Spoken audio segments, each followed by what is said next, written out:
نحمده ونستعينه ونستغفره ونؤمن به ونتوكل عليه ونعوذ بالله من شرور أنفسنا ومن سيئات أعمالنا ونعوذ بالله من شرور أنفسنا ومن سيئات أعمالنا ونعوذ بالله من شرور أنفسنا ومن سيئات أعمالنا من يهده الله فلا مضل له ومن يضلل فلا هادي له ونشهد أن لا إله إلا الله وحده لا شريك له ونشهد أن سيدنا وسندنا ونبينا وكريمنا وشفيعنا ومولانا محمدا بارك وسلم تسليما كثيرا أما بعد فأعوذ بالله من الشيطان الرجيم بسم الله الرحمن الرحيم إياك نعبد وإياك نستعين اهدنا الصراط المستقيم صراط الذين أنعمت عليهم غير المغضوب عليهم ولا الضالين وقال تعالى في عصمته النبي الكريم في الكلام المجيد والفرقان الحميد في شان حبيبه إن الله وملائكته يصلون على النبي يا أيها الذين آمنوا صلوا عليه وسلموا تسليما اللهم صل على محمد وعلى آل محمد وبارك وسلم صلاة وسلام عليك يا رسول الله صلاة وسلام عليك يا حبيب الله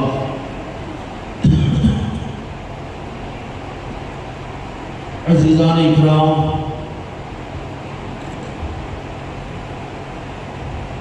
قابل احترام اہل نسبت حاضرین مجلس و حاضرات مسورات، آپ حضرات کی خدمت میں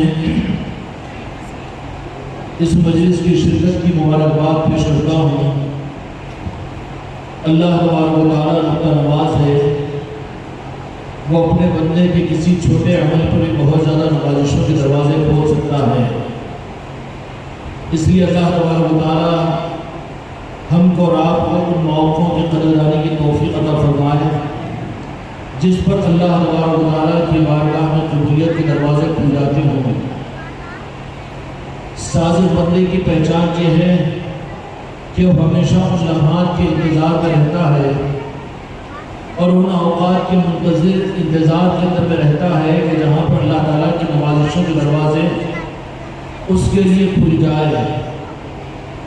اسی کا حاصل کرنے کے لیے شریعت کے نظام اور قرآن پاک کے مطابق میں کہ رمضان المبارک کے مبارک مہینے کے اندر میں عشر آخرہ میں اعتکاف کا حکم دیا گیا تاکہ عشر آخرہ کی تاخراتوں میں تم عبادت کر کے شب قدر کی فضیلت کو حاصل کرو۔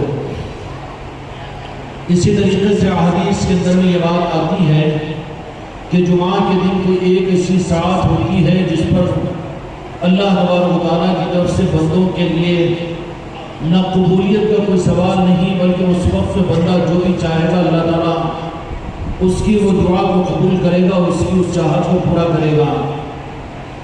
ایسے ہی بہت سے مواقع ہوتے ہیں۔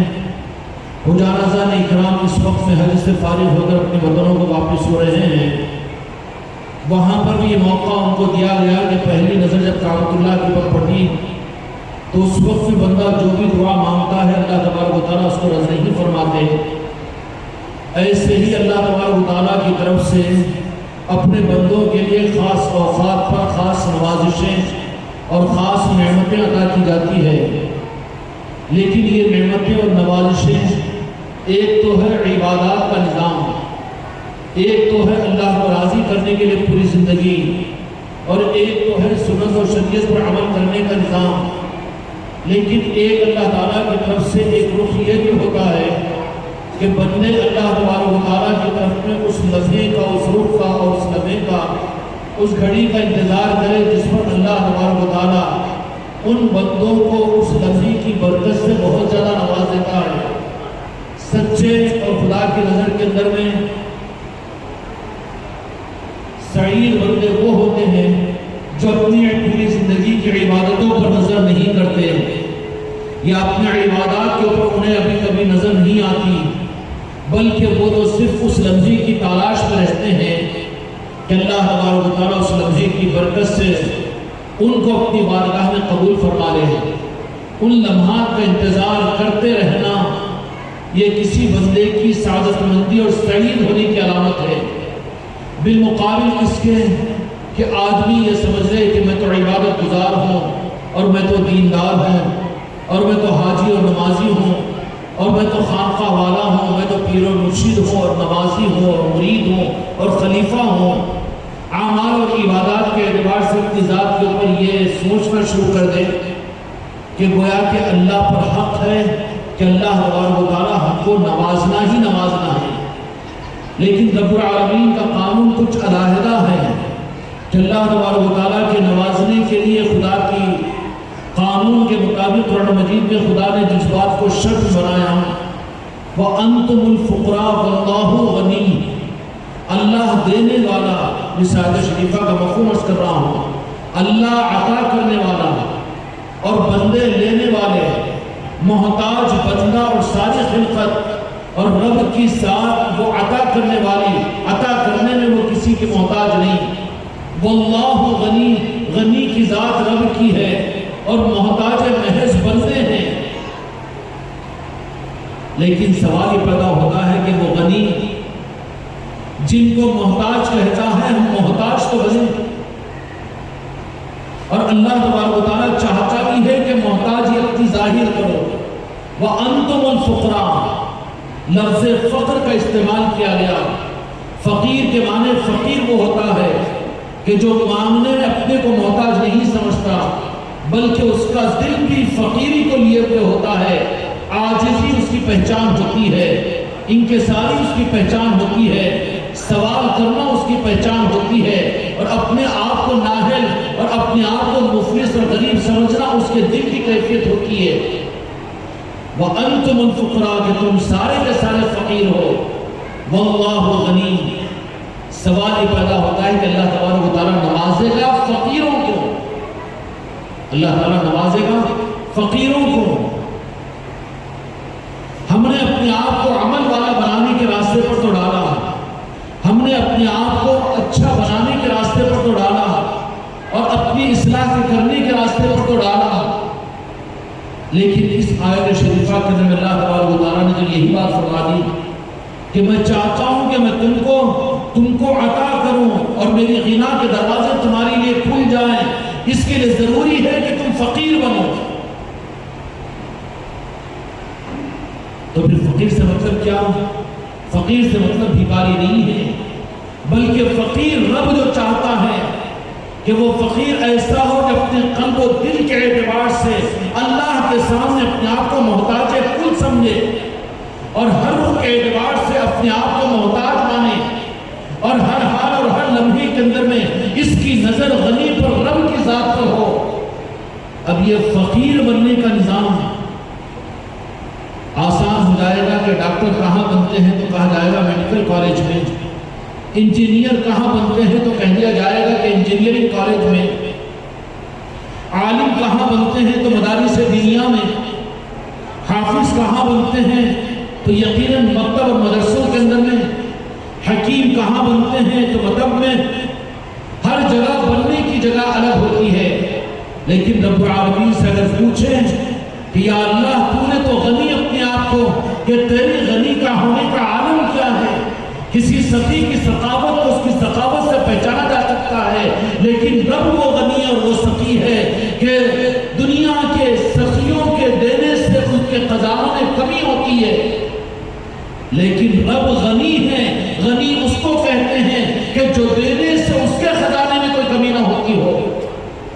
لینے والے لے لے کر تھک جاتے ہیں، لیکن وہ غنی وہ ہے جو دے کر نہیں تھکتا، اس کو کہتے ہیں غنی۔ اب سوال یہ پیدا ہوتا ہے کہ اللہ تبارک و تعالیٰ غنی ہے، لیکن کن کے لیے؟ کہ ظاہری عمل کر کے اپنے آپ کو قابل سمجھنے والوں کے لیے، اور ظاہری طور پر اپنے اعمال کی اجاگری پیش کرنے والوں کے لیے، یا اپنے آپ کو اس قابل سمجھنے والوں کے لیے، یا اپنے آپ کو اعمال کی بنیادوں پر اپنا ایک مقام سمجھنے والوں کے لیے نہیں۔ اللہ غنی ان لوگوں کے لیے ہے، ان کے لیے اپنے غنا کے دروازے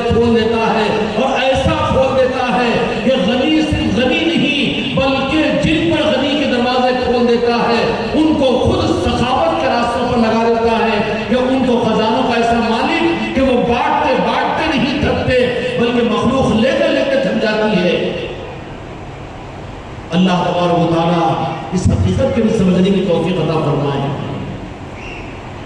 ہم نے اپنے آپ کو بندہ سمجھا، ہم نے اپنے آپ کو مسلمان سمجھا، ہم اپنے آپ کو نمازی سمجھتے ہیں، ہم اپنے آپ کو ذکر کرنے والا سمجھتے ہیں، علم والا سمجھتے ہیں، عمل والا سمجھتے ہیں۔ بہت اچھی چیز ہے، قابل قدر چیز ہے، ناقدری کی بات نہیں ہے۔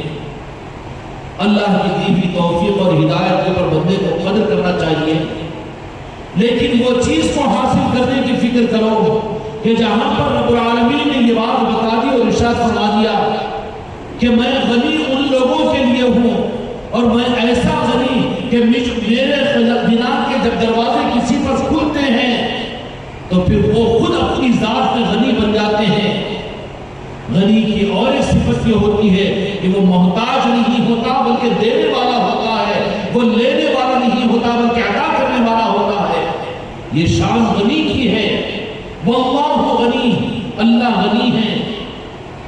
لیکن جن بندوں کے لیے اللہ تبارک و تعالیٰ کی صفت غنا ان کے لیے غنا کے دروازے کھولتی ہے، وہ فقیروں کے لیے کھولتی ہے، فقیروں کے لیے کھولتی ہے۔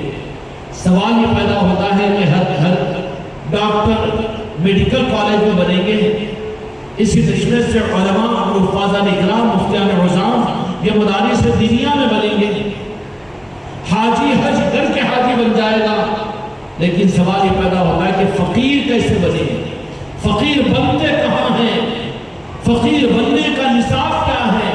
فقیر بننے کی یونیورسٹی کون سی ہے؟ فقیر بننے کا مقام کون سا ہے؟ فقیر دنیا میں کب اور کن نظاموں کے ذریعے سے دنیا میں پیدا ہوتے ہیں؟ سوال تو بہت آسان ہو گیا۔ جتنا آسان آپ نے ڈاکٹروں کو پہچان لیا، علماء و حفاظ کو پہچان لیا، اسی طریقے سے شاید کہ فقیروں کو بھی پہچان لیا کہ روئے زمین پر فقیروں کے وجود میں لانے کی سب سے پہلی جو یونیورسٹی تھی اور سب سے پہلا جو مقام رب العالمین کی طرف سے میرے آقا کے دست مبارک سے مدینہ منورہ میں قائم کیا گیا تھا، وہ فقراء مہاجرین کا صفہ چبوترا تھا، صفہ چبوترا تھا۔ ان صفہ چبوترے پر رہنے والے فقیروں کی شان کیا کہ صفہ چبوترے پر بیٹھنے والے ان کے کمالات کیا ان سے احادیث کی خدمت ہوئی، ان سے دینی نظاموں کو چلایا گیا، کیا ان کے ذریعے سے اللہ تبارک و تعالیٰ نے جہاد کے نظام کو دنیا میں چلایا، کیا ان کے ذریعے سے تبلیغ کے نظام کو دنیا میں چلایا، کیا وہ فقراء مہاجرین کے ذریعے سے تفسیر کی خدمت اللہ تبارک و تعالیٰ نے لی۔ سارے کمالات اور قابل قدر چیز ہے، لیکن مفسر قرآن حضرت عباس رضی اللہ عنہ کی ذات ہے، اور محدث اعظم حضرت ابو ہریرہ کی ذات ہے، اور اسی طریقے سے مفتی اعظم حضرت ابو عبیدہ جراح ہے اور حضرت حذیفہ ہے۔ یہ صحابہ اکرام وہ ہیں کہ جن سے حدیث کی، قرآن کی اور دین کی اور شریعت کی خدمت لی گئی۔ لیکن سوال یہ ہے کہ فقراء اصحاب صفہ سے کیا خدمت لی گئی اور ان کی پہچان کیا کہ فقیروں کو بنانے کی سب سے پہلے جگہ کو مسجد نبوی میں متعین کر کے وہاں کا نصاب کیا تھا، وہاں کے معاملات کیا تھے، وہاں کی تربیت کیا تھی، وہاں کا مزاج کیا تھا، کہ تقاضے آنے پر صفہ چبوترے پر فقراء مہاجرین جو رہتے تھے، میرے آقا نے ان کو جہاد کے لشکروں میں بھیجا، یا پھر ان کے ذریعے سے کوئی اور خدمتوں کے حوالے کی، یا ان کو بہترین کمائی کے راستے بتا دیے، مدینے کے بازار میں ان کو تاجر بنا دیا، یا ان کو کوئی اور کام پر لگا دیا، تقریر اور تصنیف و تعلیف پر لگایا۔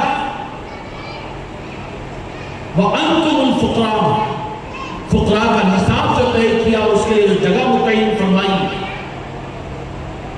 تو وہ فقراء جو صفہ چبوترے پر تھے ان کے لیے چبوترا وہ متعین فرمایا جو حقیقت میں چبوترا نہیں تھا بلکہ نعرہ پاک مصطفیٰ تھا۔ ان کی کوئی خواہش نہیں، کوئی چاہت نہیں، نہ بیوی، نہ بچے، نہ آل، نہ اولاد، نہ دنیا کی محبت، نہ دنیا کے کام و کاج، کوئی اور چیز نہیں، بلکہ ساری چیزوں کے اوپر صرف عشق مصطفیٰ کے اندر میں تعلیم عشق مصطفیٰ بن کر صفہ چبوترے پر اپنے آپ کو لا کر ڈال دیا۔ یہ بات نہیں تھی کہ وہ کمانا نہیں جانتے تھے، یہ بات نہیں تھی کہ وہ نعوذ باللہ سنیاسی تھے، نعوذ باللہ یہ بات نہیں کہ وہ اہلی تھے، لیکن ایک نظام امت کو دینا مقصود تھا کہ فقیر کیسے بنتے ہیں، فقیر کہاں بنتے ہیں معلوم ہے، محدث کہاں بنتے معلوم ہے، علماء کہاں بنتے معلوم ہے، دنیا کے فلاسفر کہاں بنتے معلوم ہے، پروفیسر لیکچرر کہاں بنتے معلوم ہے، لیکن اسی میں اللہ تبارک و تعالیٰ ہم کو یہ چیز بھی معلوم کرنے کی توفیق عطا فرمائے اور یہ بات خدا ہم کو اور آپ کو سمجھا دے۔ وَأَنْتُمُ الْفُقَرَاءُ، فقیر کہاں بنتے ہیں اور بننے کا سلیبس کیا ہے اور فقیر بننے کے طریقے کیا ہیں؟ یہ تو نہیں ہوگا کہ انجینئرنگ کالج کے اندر میں ڈاکٹر بنے اور میڈیکل کالج کے اندر میں انجینئر بنے، یہ تو نہیں ہوگا یا یونیورسٹیوں کے اندر میں علماء بنے یا مدارس دنیا کے اندر میں کوئی سائنٹسٹ بنے، بغیر اس فارمولے کے اور سلیبس کو پورا کیے بغیر وہ چیزیں نہیں بنتی۔ تو اسی طریقے سے اللہ کے فقیر کہاں بنے ہیں؟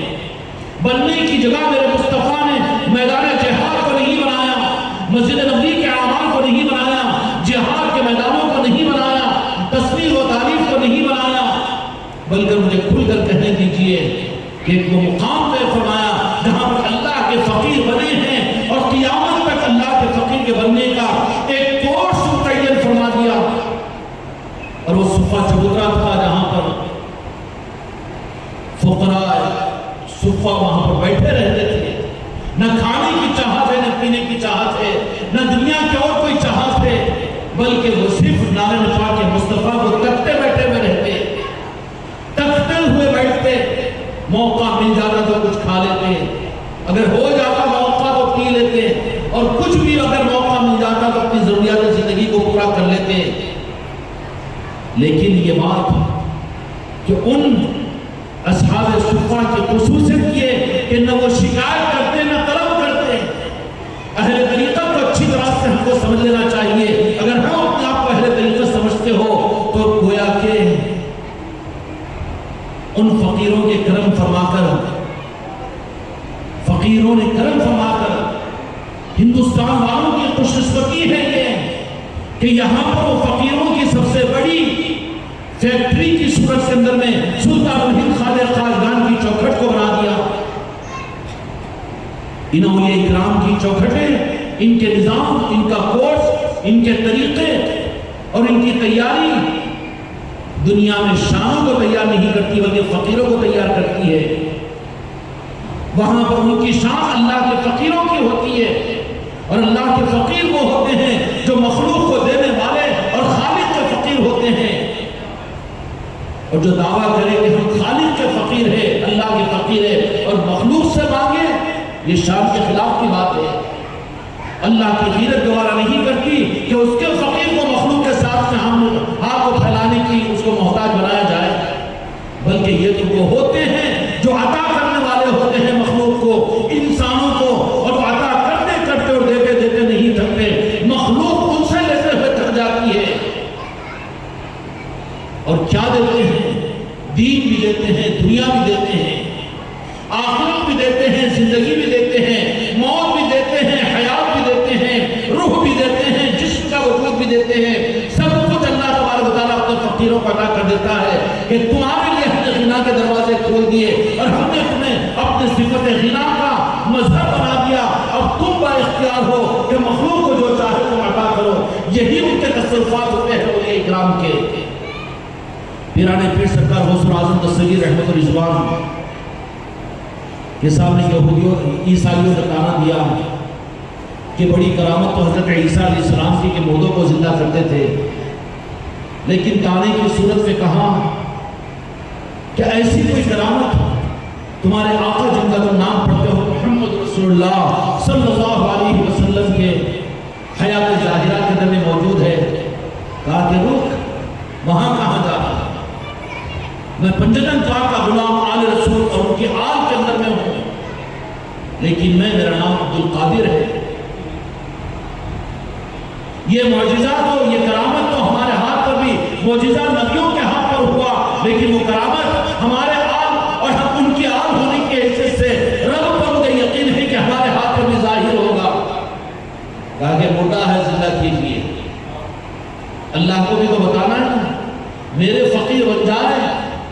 کی بات کو رکھتا ہوں، ان کی عزت کو بچاتا ہوں، وہ کسی بات پر قسم کھا لے تو میرے ذمہ واجب ہے کہ میں ان کی قسم کو پورا کروں۔ وہ میرے ہوتے ہیں، وہ پراگندہ والوں والے اور چہرے پر خشکی ان کے، لیکن وہ کسی بات پر قسم کھا لیتے ہیں تو میرے ذمہ میں رب ہو کر یہ کہتا ہوں کہ میرے ذمہ واجب ہے کہ میں ان کی بات کو پورا کروں۔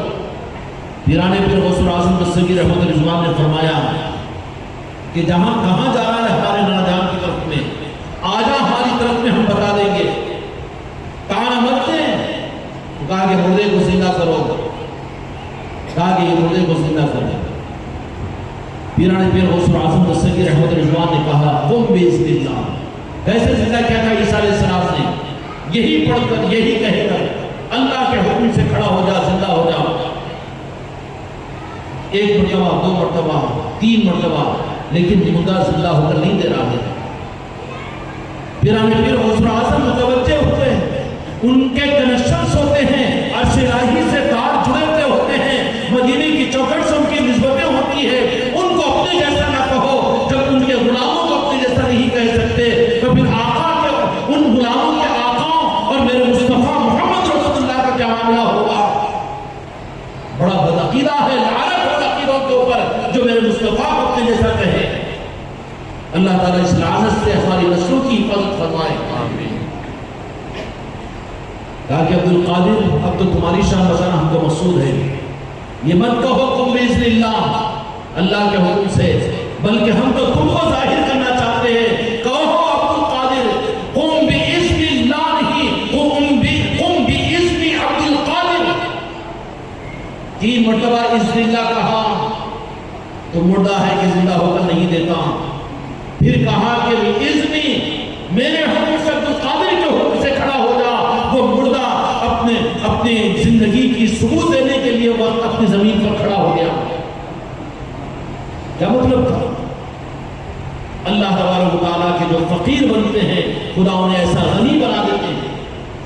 اور یہ وہ آپشن ہے، نبوت ختم ہو چکی، سلسلہ نبوت ختم ہو چکا، لا نبی بعدی انا خاتم النبیین، خدا کی قسم کوئی نبی نہیں آ سکتا، نبی بن کر نہیں آ سکتا۔ ہاں میرے آقا کا امتی بن کر آئیں گے، حضرت عیسیٰ علیہ السلام بھی نبوت کی شان سے ساتھ میں آئیں گے، لیکن میرے آقا کے امتی ہو کر اپنی شان کو دنیا میں ظاہر کریں گے۔ اللہ تبارک و تعالیٰ نے یہ بات بتا دی کہ ہم غنی اپنے فقیروں کے لیے ہے، جو ہمارے حقیقت میں فقیر بن جاتے ہیں، اپنے صفت غنا کو نوازنے اور عطا کرنے کو اپنے ان بندوں کو ایسا عطا فرما دیتے ہیں کہ ان کی ثقافت کو دیکھ کر، ان کی کرامت کو دیکھ کر، ان کے تصرفات کو دیکھ کر، ان کے عطا کرنے کو دیکھ کر، اور بندوں پر رحم کو دیکھ کر، اور بندوں کے ساتھ سلوک کو دیکھ کر، ان کے بھوکوں کو کھلانے کو دیکھ کر، ننگوں کو پہنانے کو دیکھ کر، ان کے لنگروں کو دیکھ کر، ان کی سخاوتوں کے نظاموں کو دیکھ کر مخلوق پھر یہ کہنا شروع کرتی ہے کہ یہی تو خدا نہیں ہے، یہی تو جو نہیں ہے۔ پھر وہ کہتے ہیں کہ ہم وہ نہیں بلکہ ہم تو بندے ہیں، انا عبدی کہتے ہیں۔ انا عبدی تو تم اس رب کے بندے ہو، تو پھر رخ وہاں سے کٹتا ہے، رب کی طرف میں چلے جاتا ہے، اور رب کی پہچان دنیا میں ہوتی ہے۔ اس لیے میرے آقا نے فرمایا کہ اولیاء کی پہچان یہ ہے کہ جس کو دیکھ کر اللہ یاد آ جائے وہی اللہ کا دوست، اللہ کا ولی ہے۔ اور اولیاء کو جن کی ولایت تکمیل تک پہنچتی ہے، دیکھ کر اگر یاد آ جائے یہ تو ظاہری پہچان ہے، لیکن لاکھوں سلام ہوں ان سارے اولیاء کے آستانوں اور ان کی چوکھٹوں پر کہ جن کی چوکھٹ اور جن کی مزار کو دیکھ کر اللہ یاد آ جائے، خدا کی قسم ان کے اخوان کا کیا عالم ہوگا۔ تم کو مجھ کو دیکھ کر اللہ یاد آئے گا۔ 1000 آدمی تعریف کرے، 2 آدمی بولیں گے نہیں میرے 5000 لے کر ان کی ڈبا دی ہے، اتنی اچھی تقریر کرے، اتنا اچھا بیان کر رہے ہیں، لیکن معاملات کر کے دیکھو۔ لیکن اولیاء اکرام کے آستان کو کوئی دیکھے گا، اپنا نہیں پرایا بھی دیکھے گا تو دیکھ کر کہے گا کہ ترکل دیو نہیں ہے، یہ زمین پر یہ گھر نہیں ہے، بلکہ یہ تو صاحب تصرف ہے، یہ دینے والے ہیں، یہ لینے والے نہیں ہیں، یہ دھوکہ دینے والے نہیں ہیں، یہ محبت دینے والے ہیں، اور یہ دین و دنیا کو تقسیم کرنے والے ہیں۔ کیوں اللہ اپنی پہچان ان کی چوکھٹوں سے کرواتا ہے، اور یہ نظام قیامت تک کے لیے اپنے محبوب کے نام پاک کے صدقے میں انسانوں کو عطا کیا ہے۔ اولیاء کی چوکھٹیں سارے انسانوں کے لیے ہوتی ہے، اولیاء کوئی ایک قوم کے لیے، برادری کے لیے نہیں ہوتے، اس لیے ان کی چوکھٹوں سے کسی انسان کو روکا نہیں جاتا، انسانیت رکتی بھی نہیں ہے وہاں پر۔ تم اپنی مسجدوں میں روک لو شرک اور بدعت کہتا ہے، لیکن انسانوں کو کہاں سے روک پاؤ گے؟ کیوں کہ روکا کیا جائے گا، بلکہ انسانیت تو ان کی چوکھٹوں پر جانے سے نہیں رکے گی۔ اگر زیادہ روکنے کے روڑے تم بنو گے تو تم کو ہٹا کیا جائے گا بیچ میں سے، غیر المغضوب علیہم ولا الضالین میں شامل ہو جاؤ گے، خدا کے غضب کا شکار بن جاؤ گے۔ اپنے عقیدے کے رخ کو اولیاء کے ساتھ صحیح کرنا ضروری ہے۔ عمل کی اصلاح کی فکر ہے، مسائل کو معلوم کرتے ہیں، کیجئے، لیکن اس وقت میں عقیدوں کے رخ کا صحیح ہونا، جس عقیدے کے اندر میں دو جہاں کے مالک میرے آقا محمد رسول اللہ صلی اللہ علیہ وسلم سے ٹوٹ کر محبت نہ ہو، اور اسی کے ساتھ علی رسول کے ساتھ محبت نہ ہو، پنجتن پاک کے ساتھ محبت نہ ہو، اولیاء اور غوث و خواجہ کے ساتھ محبت نہ ہو، تو وہ عقیدے صحیحہ نہیں بلکہ عقیدے باطلہ ہے۔ عقیدے باطلہ ہے کہ جہاں پر عقیدہ صرف یہ بنا دیا جائے کہ اللہ کو مانو اور نبی کا کلمہ پڑھو، مجبوری ہے کہ پڑھے گا، لیکن کہاں کہ یہی کافی نہیں ہے، یہی کافی نہیں ہے، اسی پر خوش مت ہو جا کہ تو اللہ کو اللہ مان رہا ہے، اس کے محبوب کو اپنا نبی تسلیم کر رہا ہے، یہ کافی نہیں ہے، بلکہ علی الاعلان رب العالمین نے حج میں دین کو مکمل فرمانے کے بعد میں پہلے اور آخری حج کی واپسی کے بعد میں غدیر قم کے موقع پر پہنچے، تمام صحابہ کرام رضی اللہ اجمعین کو جو آگے چلے گئے تھے بلا لیا، جو پیچھے آنے والے تھے ان کا انتظار کیا، اور پھر وہاں پر ایک منبر بنایا گیا، علی الاعلان کسی بات کے اعلان کے لیے اتنا اہتمام کیا گیا ہے۔ میرے آقا دو جہاں کے مالک، منبر تو میدان عرفات میں وہاں پر منبر کا خطبہ ہوا، مسجد نبوی میں وہاں پر خطبے کا منبر تھا، لیکن غدیر قم پر بن اہتمام پھر منبر بنایا گیا، اور ایسا کہ منبر بنانے کا انتظام نہیں، تو کہا کہ اونٹوں کے کجاوے نکالو اور پھر ان پائیدانوں سے منبر بنانا شروع کرو۔ کوئی نظام نہیں ہے منبر بنانے کا، نہیں، منبر بننا ہے، کیوں کہ کچھ اہم بات بتانی ہے۔ صحابہ اکرام رضی اللہ تعالی علیہ اجمعین کے اونٹوں کے کجاووں کو، پائیدانوں کو اتار کر منبر بنایا گیا۔ صحابہ اکرام رضی اللہ تعالی اجمعین بھی وہ سارے کے سارے دیکھ رہے ہیں آخر کون سی بات ہو رہی ہے۔ ہم نے دیکھا کہ وہی نازل ہوئی تو مکے میں اور مدینہ پاک میں اور میرے آقا پر جہاں آپ ہوتے، لیکن آج یہ معاملہ ہے کہ منبر بنایا جا رہا ہے اور یہ اتنا اہتمام کیا جا رہا ہے۔ جب منبر بن چکا تو کہاں میرے مصطفیٰ نے فرمایا کہ علی، این علی، کہاں ہے علی؟ سارے صحابہ متوجہ ہوتے ہیں کہ کیا وجہ ہے کہ میرے آقا نے، اس لیے ندائے علی بہت مشہور ہے۔ آج امت کی بدعقیدیوں سے امت کو بچانے کے لیے ندائے علی اور یا علی کا نعرہ امت کو لگانے پر لگاؤ، کیوں کہ باطل کو دنیا کے ختم کرنے کا واحد ذریعہ علی کا نعرہ ہے۔ نعرہ حیدری یا علی، نعرہ حیدری یا علی، نعرہ حیدری یا علی۔ اس وقت میں عقیدوں کی جہنم سے امت کو نکالنے کے لیے پنجتن پاک سے مولا علی سے اور آل رسول سے جوڑنا اس وقت میں امت کی اصلاح کا سب سے بڑا کام ہے۔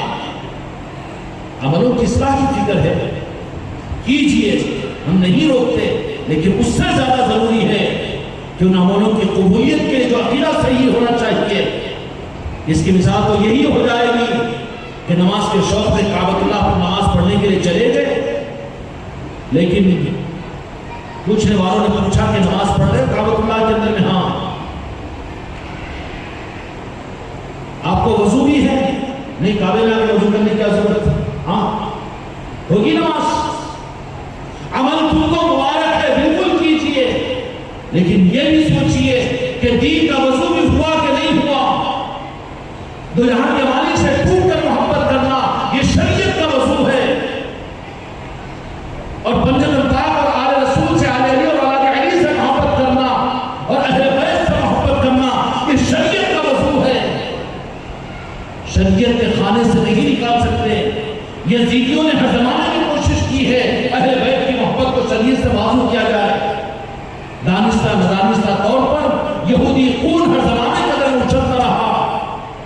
اچھل کر ان کی محنت کا میدان عنوان صرف یہ رہتا ہے کہ شریعت کو مانا جائے گا، نماز کو کہا جائے گا، روزے کو کہا جائے گا، اعمال و دین کو مانا جائے گا، لیکن کہاں مسئلہ آئے گا؟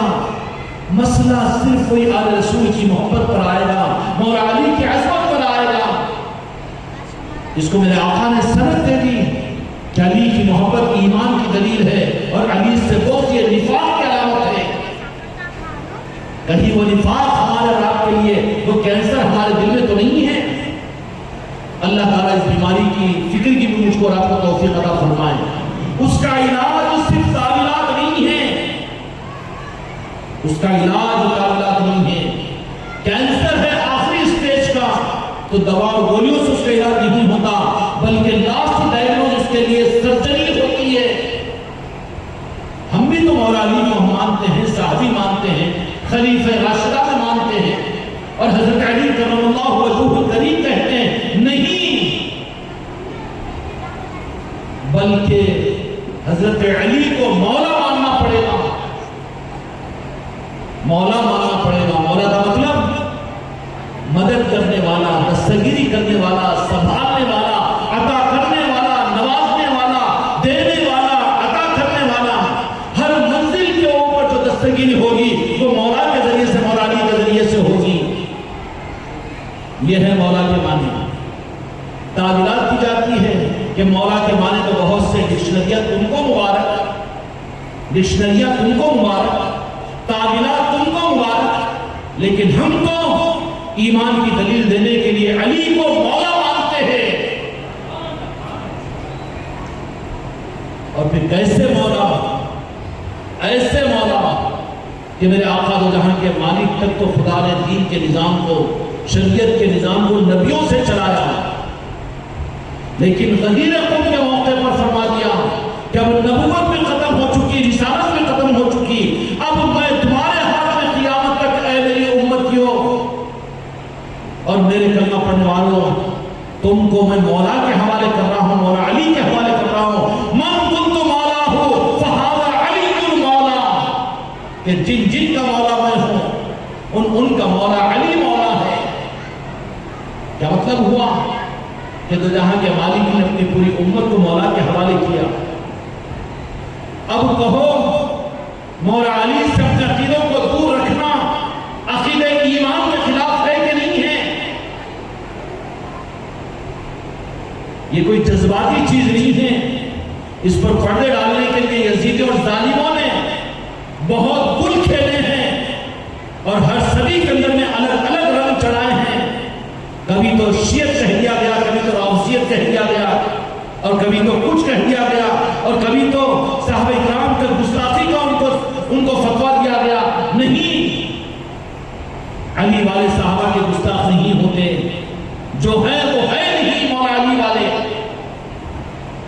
مولا علی نے تو اپنے درس سے ہم کو غوث و خواجہ کی عظمت سکھائی ہو تو جہاں کے مالی کی صحابی کی گستاخی کہاں ہوگی وہاں پر؟ جو غوث و خواجہ کے ان کی چوکھٹوں پر اپنے ماتھے کو ٹیکنے والے ہو تو وہ کیسے جرات کریں گے کہ سید ابوبکر صدیق رضی اللہ عنہ کی شان میں گستاخی کریں گے، عمر فاروق رضی اللہ عنہ کی شان میں گستاخی کریں گے؟ وہ امید تم سے ہے، تمہارا قلم چلتا ہے تو تم اپنے قلم سے کسی کو بھی کچھ بھی لکھ دیتے ہیں، اور تمہاری زبانیں چلتی ہے تو تم وہاں پر کچھ بھی اناد اور غوث علی کے اندر میں تم کیا کیا نہیں کہتے۔ کبھی تمہاری زبانوں سے یزید کے بارے میں کیا نکل جاتا ہے اور کسی اور کے بارے میں کیا نکل جاتا ہے، تم اپنی تاریخ کو نظر ڈالو تو پتہ چل جائے گا۔ بات چھپی بھی نہیں ہے، تمہارے کتب خانوں میں، تمہاری لائبریریوں میں، جن کو تم اپنے قابل مانتے ہو انہوں نے تحریریں کر دی ہے، آج بھی وہ کتابیں محفوظ ہے۔ لیکن کبھی آل رسول اور اولیاء کی زبانوں سے نہیں، قلموں سے نہیں، اور جانے اور انجانے بھی صحابہ کرام کی بے ادبیہ کبھی ان سے نہیں ہوئی۔ انہوں نے تو ادب سکھایا، احترام سکھایا، اور بنایا ہے فقیر، بنایا ہے فقیر۔ غدیر قوم کے منبر کو قائم کیا گیا۔ میرے بھائیوں، بقرعید کا آپ لوگوں نے اہتمام کیا ہوگا، بقرعید کے خطبے بھی دیے اور قربانیاں بھی دی، بیانات بھی ہوئے، ذی الحجہ کی فضیلتیں بھی آپ نے منبروں سے سنی ہوگی، لیکن کیا ہماری مسجدوں کی منبروں سے غدیر قطب کا پیغام امت کو دیا گیا؟ عقیدیاں کینسر کی طرح سے امت میں کہاں تک پہنچ چکی ہے؟ کون سی رکاوٹ ہے اور کون سی چیز ہے تمہارے لیے اس حق کے ظاہر کرنے میں رکاوٹ بن رہی ہے؟ تمہاری مسجدوں کے ممبروں سے اور تمہارے تذکروں میں سارے نظاموں کے لیے تو موقع مل جاتا ہے، لیکن جس ذوالحجہ کی 9 تاریخ کو یوم عرفہ ہوا، میدان عرفات کے میں حاجیوں کا حج قبول ہوا، تو اسی حج کے سفر میں 18 ذوالحجہ کی تاریخ کو دو جہاں کے مالک میرے آقا نے غدیر خون پر دوسرا خطبہ ارشاد فرمایا۔ یہ خطبہ نہ مکے میں ہوا نہ مدینے میں ہوا، بلکہ صحرا میں ہوا اور تالاب کے بازو کنڈے پر ہوا، جس کو غدیر خون کہتے ہیں۔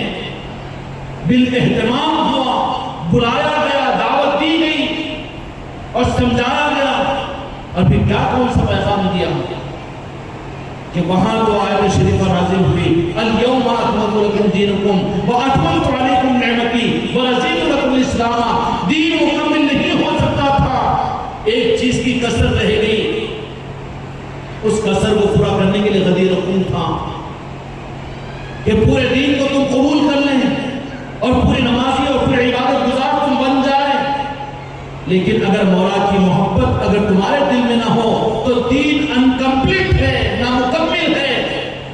میرے مصطفیٰ نے وہاں پر دین کو مکمل کرنے کے لیے عملی طور پر صحابہ کرام رضی اللہ عنہم کے سامنے 15ویں صدی کے ہم لوگوں کے سامنے نہیں، بلکہ صحابہ کرام رضی اللہ تعالی عنہم کے سامنے دین کی مکمل تکمیل کے لیے ایک قسم رہ گئی تھی، قسم رکھ کر میں اپنی امت کو گمراہیت میں نہیں ڈالوں گا، اس لیے قیامت تک میری امت کو گمراہیت سے بچانے کے لیے ایک نظام دے رہا ہوں اور ایک سلسلہ دے رہا ہوں اور ایک دامن دے رہا ہوں اور ایک دست دے رہا ہوں اور ایک عظمت کا نظام دے رہا ہوں، اور وہ کون سا ہے؟ من کنت مولا ہو فہذا علی مولا، کہ اپنے دست مبارک میں مولا علی کے دست مبارک کو تھام کر فرمایا کہ تم مجھے اپنا مولا نہیں مانتے؟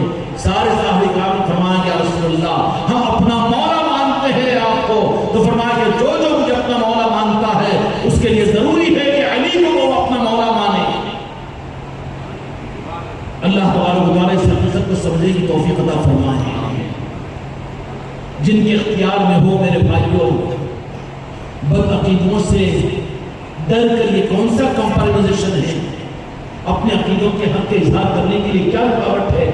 اپنی مسجدوں میں، اپنے ممبروں میں، اپنی خانقاہوں کے اندر میں اور اپنی مجلسوں میں، محلوں میں پروگراموں کو قائم کرو۔ یہ اس وقت میں امت کے لیے اصلاح کی بہت زیادہ ضرورت کا عنوان ہے کہ غدیر خون کا پیغام امت کو سمجھایا جائے، وہ اہل بیت کی محبت کا نظام دیا جائے، مولا علی کی عظمت کا نظام امت کے سامنے پیش کیا جائے۔ یزیدوں نے چھپایا، ہم نے بھی خاموشی اختیار کی، مجرم دونوں بھی ہوں گے، کان کھول کر سن لینا۔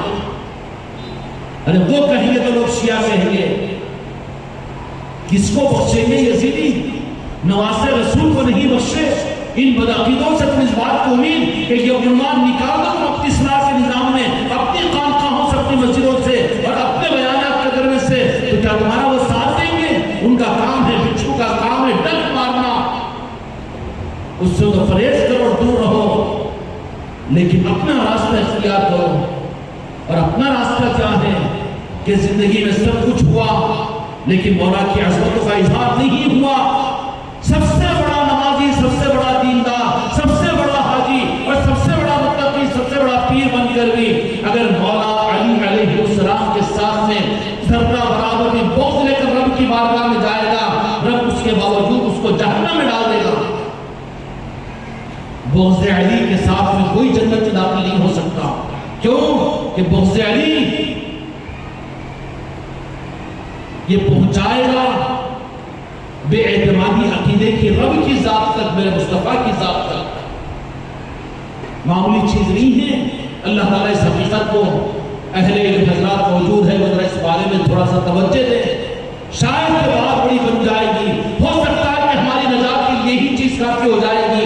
علی کے سپاہی بن کر علی علی دنیا کو کہنا اگر شروع کر دو تو پھر ولی ان کو اپنا ولی بنا کر اور اپنی نگرانی میں لے کر ان کو حق کی راہوں تک پہنچا دیں گے۔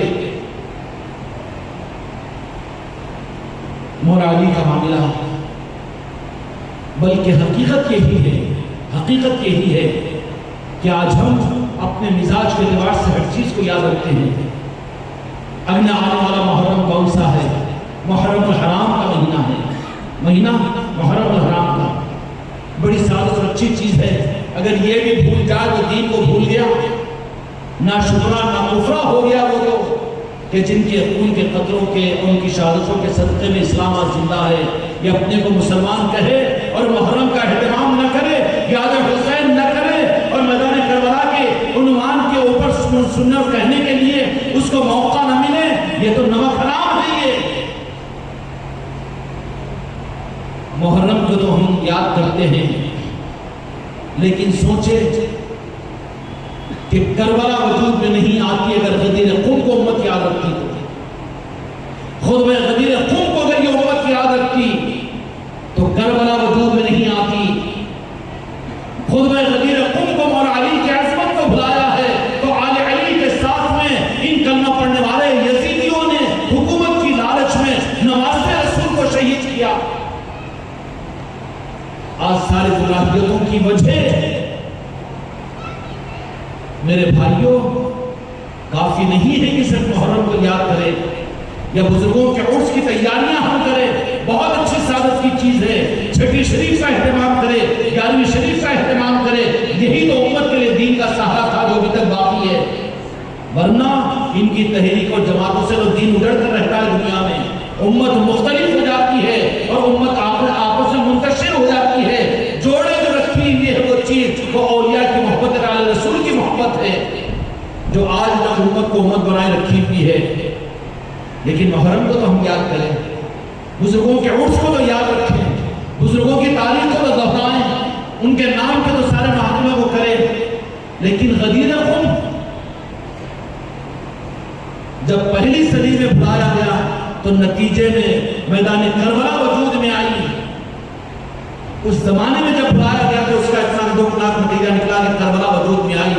اگر اس زمانے کے اندر میں ہم نے اگر غدیر قم کو بھلا دیا، پیغام اور خطبہ غدیر قم کو بھلا دیا، تو پھر یزیدیت وجود میں آتی ہے، وہابیت دنیا میں وجود میں آتی ہے، نجدیت وجود میں آتی ہے۔ اب چیختے رہو، چلاتے رہو، اندھیرا اندھیرا اندھیرا دور نہیں ہوگا، اندھیرے کو دور کرنے کے روشنی کو لاؤ اپنی مسجدوں میں، اپنے ممبروں پر، اپنے مدارس میں، اپنی خانقاہوں کے اندر میں۔ ضرورت ہے کہ علی کی عظمتوں کو دنیا میں ظاہر کیا جائے، سینہ تان کر نکلے علی کے سپاہی بن کر اور علی کی عظمتوں کو دنیا میں ظاہر کرنے کے لیے۔ یہ تھوڑا دل گردوں کی بات ہوئی کہ ان کے تاریخ پر نظر رکھنے والے جانتے ہیں کہ انجام علی کے سپاہیوں کا ظاہری طور پر شہادت کا ہوتا ہے اور ان کے ساتھ میں بڑی بدسلوکیاں ہوتی ہیں تاریخ میں۔ امام شافعی رحمۃ اللہ علیہ کو ان کے شاگردوں نے کہا کہ اہل بیت سے محبت کا یہ کیوں اتنے دم بڑھتے ہیں، یہ شیعہ ہو گئے؟ کہا کہ ہاں میں شیعہ ہوں، اگر علی کی محبت اعلی رسول کی محبت شیعت ہے تو میں اعلان کرتا ہوں صفا مروہ کے درمیان میں کھڑے ہو کر یوں فرمایا کہ روئے زمین پر سب سے بڑا شیعہ مجھے کہو، اس لیے کہ اعلی رسول علیہ اور اولاد علی کی محبت اگر شیعت ہے تو میں شیعت کو قبول کرنے کے لیے تیار ہوں۔ امام بخاری رحمۃ اللہ علیہ کو انہی کے شاگردوں نے جنہوں نے ان سے حدیث پڑھی تھی، یہ دین کے چولے پہننے والوں نے کیا گل کھلا ہے بغض علی کی بنیاد پر، اعلی رسول کی عداوتوں کی بنیاد پر، کہ امام بخاری رحمۃ اللہ علیہ کو وقت کا نعوذ باللہ شیطان اور زندیق کہا شاگردوں نے، اس لیے جو اہل بیت سے محبت کے وہ سارے احادیث کو نقل کیا کرتے تھے۔ پھر غوث اعظم کے اوپر فتوے دیے گئے، اور میرے آقا جو سلطان محیط کی چوکھٹ تو چوکھٹ ہے، چوکھٹ تو چوکھٹ ہے، آج بھی اس چوکھٹ پر کتنے الزامات دوسرے نہیں اپنے دیتے ہیں کہ نہیں وہاں کا سارا نظام شیعوں کا ہے۔ شیعوں کا نظام کیسا ہوگا؟ وہاں کا نظام تو غریب نواز کا ہے۔ کیسے کہہ رہا ہے کہ میرے خواجہ خواجگاہ کو تم نے نعوذ باللہ علیہ باللہ مجبور سمجھ لیا کہ اپنے نظاموں، اپنے سارے نظام کو وہ شیعوں کے حوالے کر دے، گمراہ اور بدعقیدوں کے حوالے کر دے؟ نہیں، ہم تو عقیدہ رکھتے ہیں کہ غریب نواز کا نظام غریب نواز کا نظام ہے، وہ وہاں شیعت سے نظام نہیں ہو سکتا، وہاں شیعت کا نظام نہیں ہو سکتا، وہاں رافضیت کا نظام نہیں ہو سکتا. نبھاتے ہیں وہ سب کو، یہ الگ بات ہے، اس لیے کہ غریب نواز ہے وہ تو ہر ایک کو نبھاتے ہیں. دنیا کے ہر انسانوں کو نبھانے کے لیے میرے مصطفیٰ نے ہندوستان سے میرے غریب نواز کو بھیجا ہے. نبھاتے وہ سب کو ہیں، لیکن کہہ دیا جائے کہ نہیں وہاں شیعوں کا نظام ہے، وہاں رافضیوں کا نظام ہے، یہ سراسر الزام ہے. اور یہ بدعقیدوں کی دوسری چال ہے جو ان بزرگوں کے عظمتوں کو، ان کی چوکھٹوں کے تقدس کو پامال کرنے کے لیے، اب تم کو ہم کو کمزور کرنے کے لیے انہوں نے یہ تیسرا رخ اختیار کیا کہ غریب نواز کی چوکھٹ کو بھی شیعہ اور رافضیوں کا نظام سمجھ لے. نہیں، غریب نواز کی چوکھٹ تھی اور آج بھی نہیں کی ہے، اور خدا کی قسم قیامت تک غریب نواز کی چوکھٹ غریب نواز کی رہے گی. وہاں پر کسی اور کا نہیں چلے گا، وہاں صرف غریب نواز کا چلے گا، یا مدینے والوں کا چلے گا، یا مولا علی کا چلے گا، یا پنجتن پاک کا چلے گا. اس چوکھٹ کی عظمت کو کبھی کم نہیں ہونے دینا. اے ہندوستان والوں، اے کاغذ نگر والوں اور میرے وابستگان، اگر خدا نہ خواستہ سمندروں کے ساحلوں پر صرف ایک سہارا ہندوستان اور اہل ہند کے لیے غریب نواز کی چوکھٹ کا تقدس اور عظمت کا ہے، اگر وہ بھی تمہارے ہاتھ سے چھوٹ جائے تو پھر تمہارے عقیدہ کا کیا ہوگا ہم نہیں کہہ سکتے. اس لیے مر جاؤ، لیکن غریب نواز کی عظمت عظمت ہے، ان کی چوکھٹ کا تقدس تقدس ہے. کسی بھی روپ میں چشتہ رومال اور مصرع پہن کر آ کر پگڑی باندھ کر اگر میں کہوں کہ نہیں غریب نواز کی چوکھٹ اب وہ نہیں رہی، بلکہ وہاں پر تو فلاں بھی ہو گیا، فلاں نہیں، ان کا تصرف ہے ان کا. ہم ان کو مجبور و معذور اور نعوذ باللہ نہیں کہہ سکتے. ان کی چوکھٹ کا نظام کسی اور کے حوالے کرنے نہیں ہو سکتا. تھا بھی غریب نواز کا تصرف، اور آج ہے بھی غریب نواز ہی کی چوکھٹ، اور قیامت تک بھی رہے گی غریب نواز کی چوکھٹ. وہاں کی چوکھٹ کے نظام کو کوئی بدل نہیں سکتا. لیکن اس کی عظمتوں کو کم کرنے کے لیے کچھ کہنا شروع کر دے تو اس کی غرض کی بنیاد ہوگی. اپنی پیری مریدی کا نظام ہوگا، اپنی دنیا کا مقاصد ہوں گے. اس چوکھٹ کی عظمت کا تو عالم یہ ہے کہ اپنے تو اپنے بلکہ پرائے بھی اس چوکھٹ کی تقدس کو اور اس کی عظمت کو کم نہیں کر سکتے، بلکہ انہیں مجبور بھی کے لیے صحیح، لیکن اس چوکھٹ کی عظمتوں کو ظاہر کرنا ان کی مجبوری ہوتی ہے. بدعقیدوں کی بھی ضرورت نہیں ہوتی کہ وہ چوکھٹ کی ناقدری کا اظہار اور بدعقیدگی کا اظہار کرے، برداشت نہیں کیا جاتا. دیکھا کہ سارے راستے بند ہو چکے ہو تو اس چوکھٹ کی عظمت کو کم کرنے کے لیے اب ڈال دیا جائے. یزیدیوں کی پرانی ریت ہے کہ وہ یزیدی حق کو باطل اور باطل کو حق کہواتے ہیں، اندھیرے کو اجالا اور اجالے کو اندھیرا.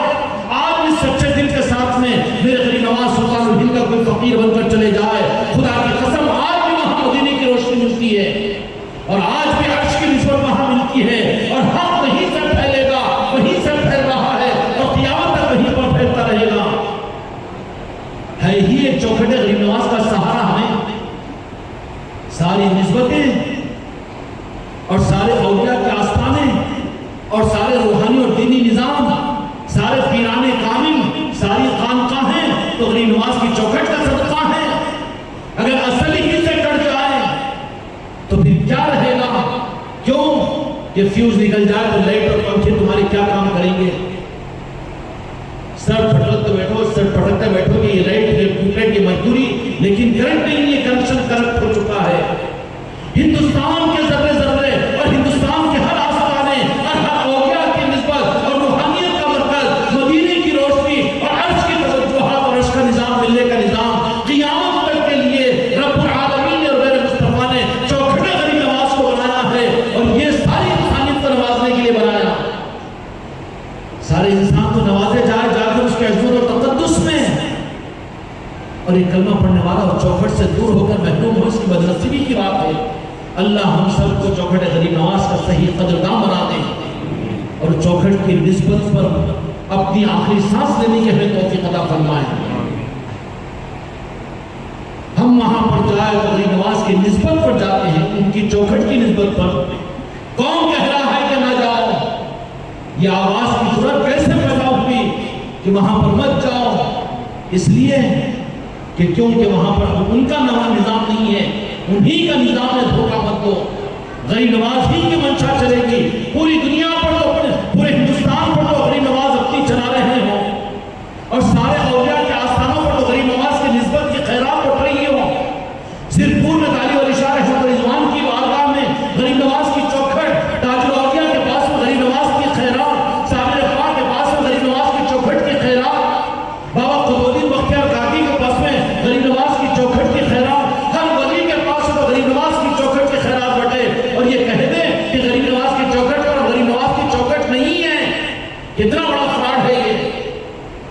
اس لیے اپنی نسبتوں کو، بلکہ ہم اپنے تو مریدوں کو کہتے ہیں کہ آخری سانس بھی غریب نواز کی چوکھٹ کا استحضار کر کے لے لو تو ایمان پر خاتمے کی دلیل ہوگی۔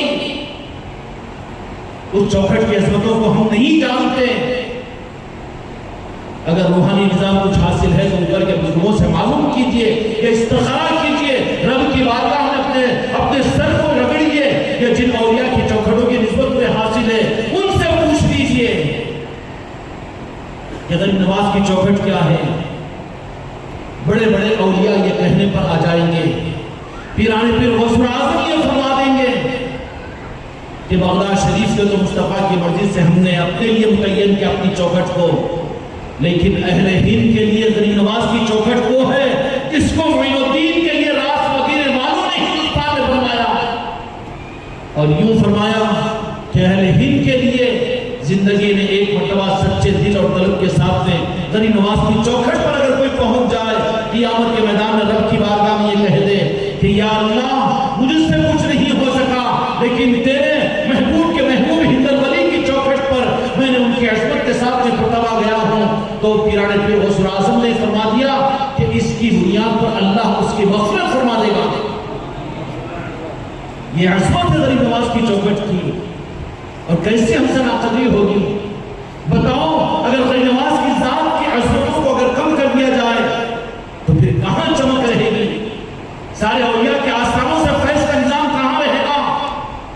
نسبت غریب نواز کو اگر حلقہ کر کر دیکھ لو اے سیدپور والوں، تو پھر تم کو خود طالب علی شاہ کی بارگاہ میں جانے پر پابندی لگا دی جائے گی، ان کا عرس منانے پر پابندی لگا دی جائے گی، رخ پلٹ جائے گا، غریب نواز پر رخوں کو پلٹ ڈالیں گے، اپنے شہید شہزادوں کو پھر ان کے نظاموں کو سکین دیں گے، ترستے رہیں گے پھر کابل نگر والے اور سیدپور والے۔ غریب نواز کے اگر بے ادبی اور گستاخی ہو جائے تو وہاں کے فیض کے دروازے بند ہو جائیں گے، کان کھول کر سن لینا۔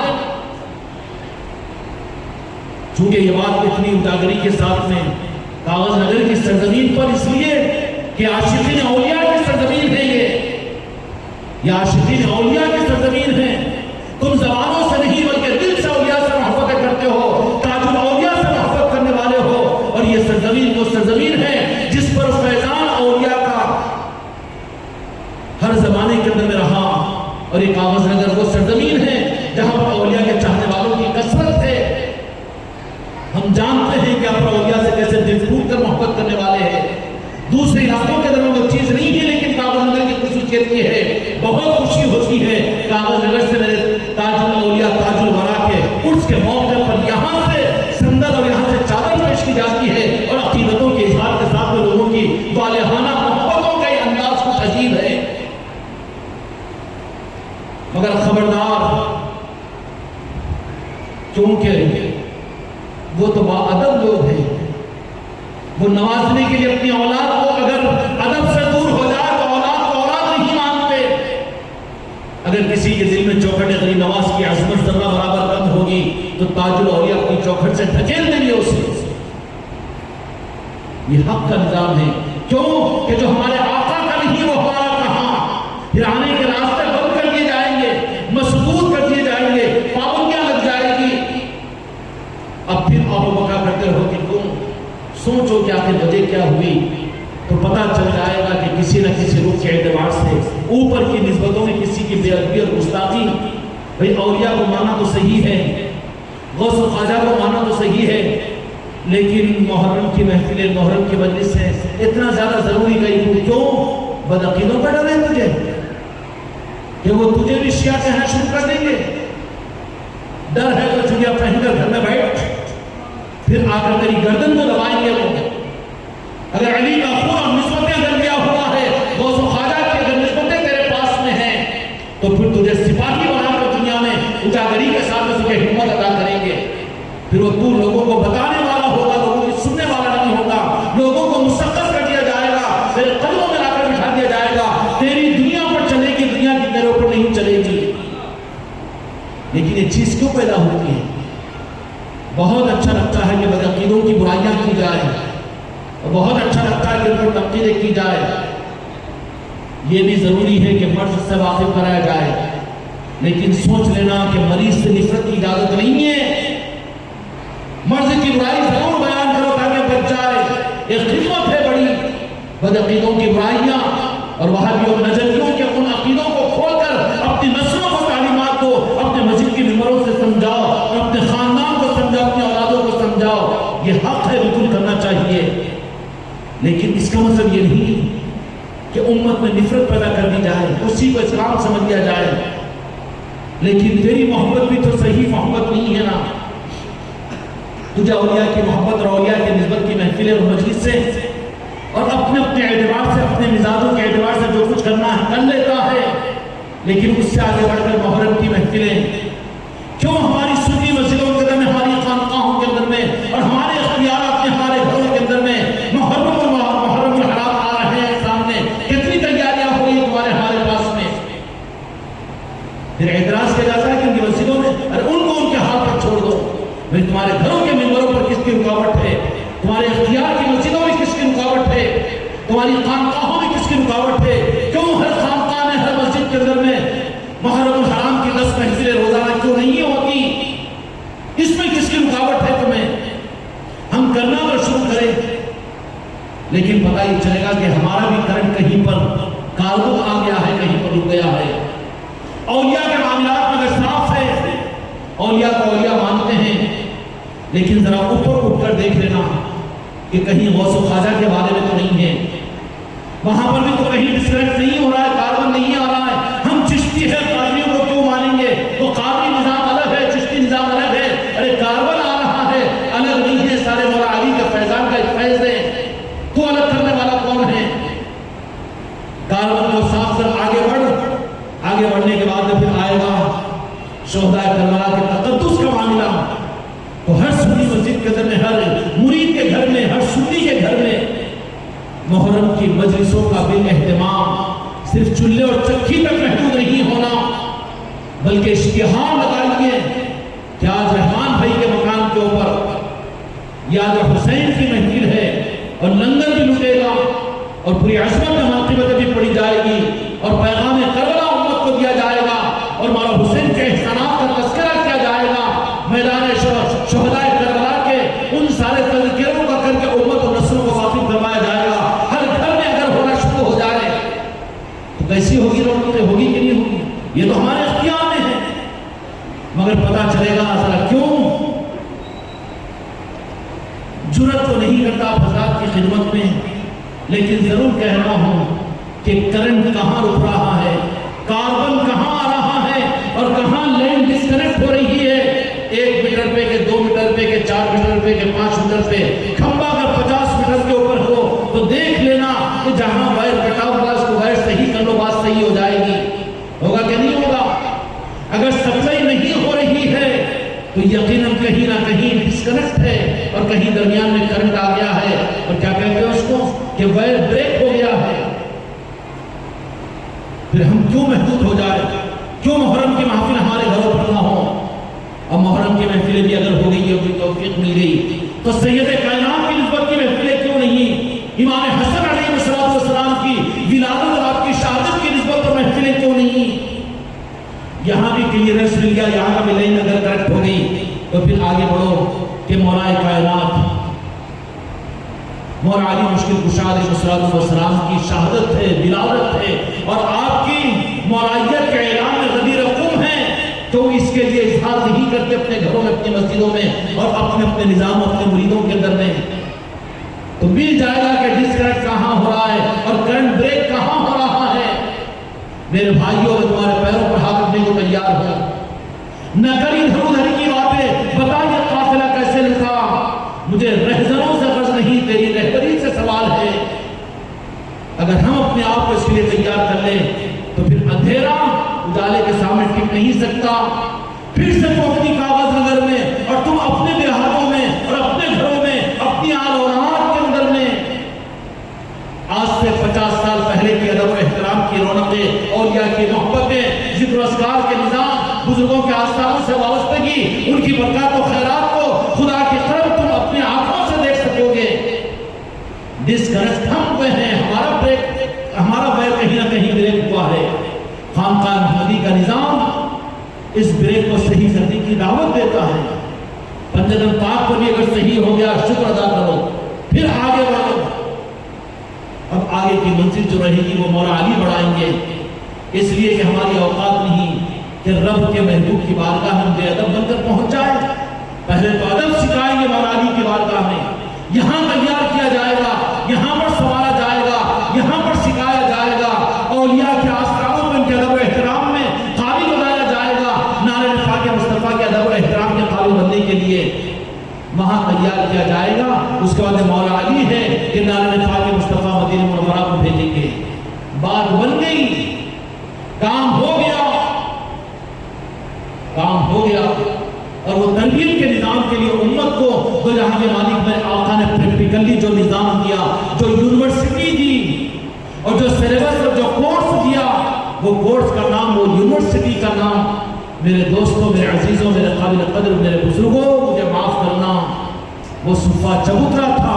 صفہ چبوترا اصل میں خانقاہ تھی۔ کیا تھی؟ خانقاہ تھی۔ بچوں کے مدرسے ہے قابل قدر، لیکن صفہ چبوترے کے اوپر کوئی نابالغ بچہ نہیں تھا۔ یہ تعلیم بالغان میں اس کو پارٹ ٹائم تعلیم دینے کے لیے بالغ بچوں کو نہیں لایا جاتا تھا، بلکہ وہ تو فقراء صفہ چبوترے کے تھے کہ جن کا مقصد صرف اور صرف میرے مصطفیٰ کی محبت اور صرف میرے مصطفیٰ کی عظمت اور آپ کے دیدار کے لیے اور آپ کے اپنی آخری سانس کو لینے کی تمنا ان صفہ چبوترے کے ان سارے فقراء کے دل میں موجود ہوتی تھی۔ ان کی کوئی خواہش نہیں، کوئی چاہت نہیں، ان کا سلیبس، ان کا کورس یہی تھا کہ بیٹھے رہتے تھے، تکتے رہتے تھے، صرف یہ دیکھتے تھے کہ کسی طرح سے اپنے محبوب کی زیارت ہمیں ہو جائے، ان کے دیدار سے آنکھیں ٹھنڈی ہو جائے۔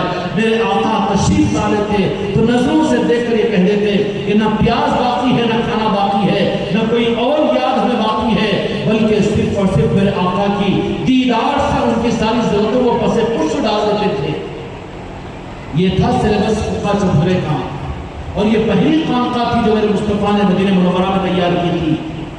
اور پھر وہ چبوترے پر جو تیار کیے گئے وہ فقیر تیار کیے گئے تھے۔ ان کی پہچان یہ کہ وہ دنیا دار، دنیا کے رئیس اور دنیا کے تاجر نہیں تھے، بلکہ وہ ان کی پہچان یہ کہ وہ فقیر تھے صفہ چبوترے کے، اور اس کی نقل کرنے والے خانقاہوں کی صورت میں غوث خواجہ کا نظام دنیا میں چلا۔ وہ کیسے فقیر بنے کہ خانقاہوں میں آنے والے نیمبو پانی کے لیے آنے والے نہیں، اپنی دنیاوی اغراض کے لیے آنے والے نہیں، اور اپنی دنیا کی اجاگری کے لیے آنے والے نہیں، طلب دنیا رکھ کر آنے والے نہیں۔ سرکار جنید بغدادی رضی اللہ عنہ کہتے ہیں کہ خانقاہوں میں آنے والوں پر بھی نظر رکھو کہ کوئی گندی نیت کے ساتھ میں خانقاہ میں آئے گا تو اس کا اثر پڑ جائے گا۔ کہا کہ گندی نیت کیا ہے؟ کہ دنیا کی نیت کے ساتھ میں طلب مولا اور عشق مصطفیٰ کی نیت کے بغیر اور اس کے بجائے اپنی دنیا کے قرض لے کر یہاں پر اگر آ جائے تو وہ ناپاک ہو کر خانقاہ میں آ رہا ہے۔ کیا ہو کر آ رہا ہے؟ اس لیے اغراض کے لیے خانقاہ نہیں، اولیاء کے آستانے اس کے لیے نہیں، بلکہ یہ جو چیزیں ہوتی ہیں اولیاء کے آستانے اور خانقاہی نظام، میرے بھائیوں اور میرے بچوں، وہ تو صرف اور صرف فقیر بننے کے لیے دنیا سے بے نیاز ہو کر اور اس طرح سے اپنے آپ کو تیار کر کے اللہ کے فقیر خانقاہوں کے طرف بنتے ہیں۔ اور یہ صفہ چبوترے کے ان فقیروں کا نظام قیامت تک کے لیے امت کے اولیاء نے اپنے خانقاہوں کی صورت دنیا میں ظاہر کر دیا۔ اس لیے اولیاء جہاں بھی گئے، ولی کی پہچان کیا ہے؟ وہ خانقاہ سے نکلے ہیں یا انہوں نے خانقاہ قائم کی ہے؟ کیا ہے اولیاء کی پہچان؟ کیا ہے؟ برداشت کرنے کے صاحب علم حضرات موجود ہیں ماشاءاللہ، حتیٰ کہ اولیاء اکرام نے اپنے آستانوں پر اور اپنے نظاموں کے اندر پہلے مسجد کو نہیں بنایا، مسجد تو نماز پڑھنے والوں نے بنا لی بعد میں۔ سلطان الہند نے مسجد کو تعمیر نہیں کروایا، شاہجہاں نے وہ مسجد بنائی ہے 100 سال کے بعد۔ اکبری مسجد اکبر اعظم نے بنایا ہوگا، لیکن سلطان الہند نے تو وہاں پر خانقاہ قائم کی تھی۔ طالب علی شاہ رحمۃ اللہ علیہ نے مسجد نہیں بنوائی، صرف پور کی جامع مسجد طالب علی شاہ کی بنائی ہوئی نہیں ہے، بلکہ کوئی اور بادشاہوں کے ہاتھوں کی بنی ہوئی ہے، وہ روساؤں کے اور امیروں کے ہاتھوں کی، لیکن طالب علی شاہ رحمۃ اللہ علیہ نے وہاں پر خانقاہ بنائی تھی۔ اولیاء خانقاہ بناتے ہیں اور وہ فقیر بنانے کے نظام کو اور اس غنی کا فقیر بنانے کی تیاری کرتے ہیں۔ میرے بچوں، اس لیے خانقاہی نظام کی ہمیں سے ہر ایک کو ضرورت ہے۔ خدا کرے کہ اس کاغذ نگر کے اندر میں، سرپور کے اندر میں خانقاہی نظام بھی چلے اور خانقاہ بھی وجود میں آئے۔ میں خدا کے فقیر تیار ہوتے ہیں۔ فقیر کا مطلب دنیا دے کر دنیا کو لینے والے نہیں ہوتے، دعا دے کر پیسوں کو لینے والے نہیں ہوتے، بلکہ وہ دین اور دنیا سے نوازنے والے ہوتے ہیں، عطا کرنے والے ہوتے ہیں، وہ ایسے دل والے ہوتے ہیں، وہ غنی کے ایسے بندے ہوتے ہیں۔ اللہ تبارک و تعالیٰ کو یہ تصرفات ادا کرتا ہے کہ دنیا کیا چیز ہے، دنیا کے حالات کیا چیز ہے، ہمارے مسائل آل اولاد ناتی اور پوتی اور گھر کاروبار کے مسائل کیا چیز ہے، بلکہ ان کی نسبتوں پر تو تخت و تاج عطا کیے جاتے ہیں۔ کیا کیے جاتے ہیں؟ تخت و تاج عطا کیے جاتے ہیں۔ یہ دنیا کی کیا چیز ہے؟ لیکن عظمتوں کو کم کرنے کے لیے روح کو موڑ دیا گیا۔ پیری مریدی تعویذ دیتے کہ تمہارے پیر صاحب علاج ہوتا کہ ہاں کام بن جاتے، آن لائن کام ہو جاتا۔ ارے کدھر کا کدھر بھٹک کر آ گیا، کدھر آ گیا؟ عطر کی دکان پر شراب خریدنے کو آ گیا تو وہ جا کسی اور جگہ جا کر کروا لے، ان کی بارگاہ میں آ جائے تو فقیر بن کر آ جا، سرکار میرے کو نظر کرم کیجئے، تو تیرے کہنے سے زیادہ تیرے پر نظر کر کے وہ عطا کریں گے۔ لیکن منہ سے بول کر اولیاء کے آستانوں کو، خانقاہی نظام کو اپنے دنیاوی اغراض کے لیے، نیمو پانی کے لیے سمجھنا، یہ تو ایسا ہے کہ جیسے عطر کی دکان پر کوئی شراب خریدنے کے لیے چلے جائے۔ توبہ کیجئے کہ انشاءاللہ ہم خانقاہی نظام کو اور اولیاء کے آستانوں کو اپنے دنیاوی اغراض کے لیے استعمال نہیں کریں گے۔ اولیاء کے پاس میں اولیاء کی محبت کے لیے جائیں گے، اپنے غرض کے لیے تو کون کہاں کہاں نہیں چلا جاتا۔ لیکن اولیاء کے پاس میں جانے والے بھی اگر اپنے اغراض کے لیے جا رہے ہیں تو پھر وہ اولیاء کو دیکھیں گے کہ خود غرض نہیں ہے، غرض کے لیے آیا ہے، غرض پوری ہوگی تو نظر نہیں آئے گا، اولیاء کی نظروں سے وہ گر جائے گا۔ اس لیے بات یہی کہ اولیاء کے آستانوں پر لوگ نہیں جا رہے، بدعقیدے روک رہے ہیں، جتنا روک رہے ہیں پہلے سے زیادہ آج جا رہے ہیں اولیاء کے آستانوں پر، جو ہمیں جانے کے نہیں جا رہے۔ غریب نواز کے عرس میں کتنا مجمع رہ رہا ہے، اولیاء کے آستانوں پر ان لوگوں کے روکنے سے تو لوگ اور زیادہ آ رہے ہیں کہ نہیں آ رہے ہیں۔